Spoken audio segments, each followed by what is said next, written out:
কে কী রান্না করব তার জন্যে প্রস্তুতি চলছে। কাটাকাটি কেটে কুটে নিচ্ছি। প্রথমে একটু আমি পেঁয়াজ কেটে নিচ্ছি। পেঁয়াজটা পরিষ্কার করা ধুয়ে আগে নিয়েছি, এখন পরিষ্কার করে ধুয়ে পরিষ্কার করতেছি। পরিষ্কার করে এখন কেটে নিব। পেঁয়াজ কেটে নিয়ে পেঁয়াজটা কাটা হয়ে গেলে তারপরে সবজি কাটবো। আমি অবশ্য বটিতে বসতে পারি না, আর বটিতে বসে আমার কাজও হয় না। পেঁয়াজ কাটা হয়ে গেল, পেঁয়াজ এখন আমি রেখে দিচ্ছি। এখন আমি সবজি মরিচ কেটে নেব। একটু কাঁচা মরিচ, আবার একটু মরিচের তরকারি খাই, শুকনো মরিচ একটু কমই খাই, যেহেতু আমরা একটু খুলনার লোক, তো শুকনো মরিচ একটু কমই খাই।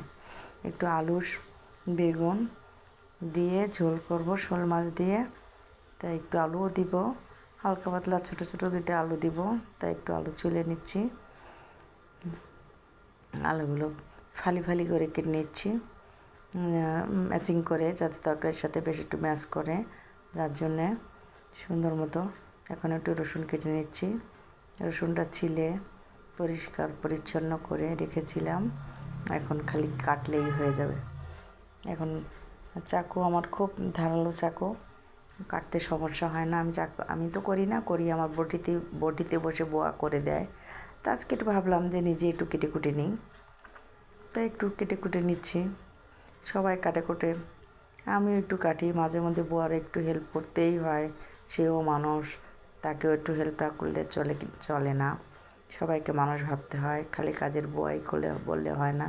বেগুনটাকেও সাইজ মতো ফালি করে নিলাম।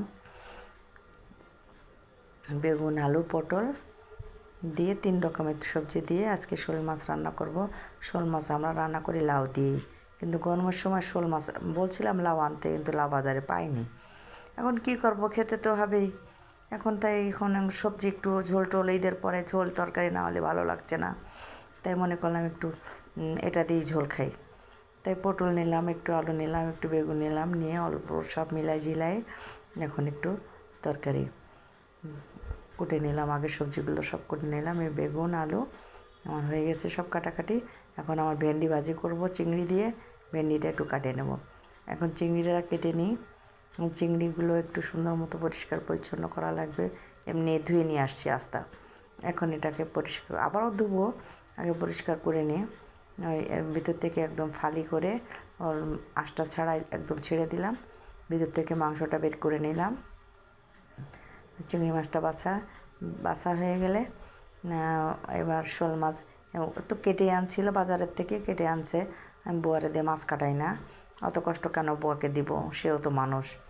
সেই জন্যে মাছটাও ধুয়ে টুয়ে দিয়েছে বোয়া অবশ্য। এখন এই শোল মাছ যাবো রান্না করতে, কিন্তু ভেন্ডিটা কাটা হয়নি। এখন ভেন্ডিটা কুচিয়ে নিই। ভেন্ডিটা কুচাইতে উঠে একটু কাজে গেছিলো, এখন আবার কেটে নিচ্ছি। কেটে নিয়ে কুচানো হয়ে গেলে যাব চুলোর ধারে রান্না বসাতে। রান্নাবান্না তো আমাকেই করতে হয়, যে যাই বোয়ার কাজ যতই করুক, রান্না আমাকে করতে হয়, নাহলে হবেই না। আমার কারোর রান্নাই পছন্দ হয় না, জানি না কপালে কী আছে। আমার রান্না কতদিন আমি খেতে পারি সেটা আল্লাহই ভালো জানে। এখন ভেন্ডিটা তুলে নিলাম পাত্রে, তুলে নিয়ে চলে যাবো সব গুছিয়ে গাছিয়ে নিয়ে রান্না করার জন্যে। বন্ধুরা দেখুন, আজকে আমার রান্না বান্নার জিনিস গোছানো, আমার ভেন্ডি গুছিয়ে গাছিয়ে সব নেওয়া হয়ে গেল। এখন আমি সব যাব রান্নার ধারে, যা গোছানোর একটু বাকি আছে কাটতে, একটু কেটে নিচ্ছি। একটু কাটা হয়ে গেলেই আমার রান্নার ধারে যেতে হবে। এখন তুলে নিয়ে আমি ভেন্ডিগুলো পাত্রে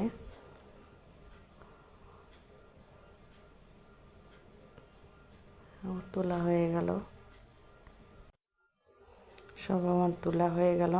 এখন তুলে গুছিয়ে গাছিয়ে রান্নার ধারে চলে যাব। আমি গুছিয়ে গাছিয়ে নিলাম, এখন আমার ভেন্ডি কোটা শেষ।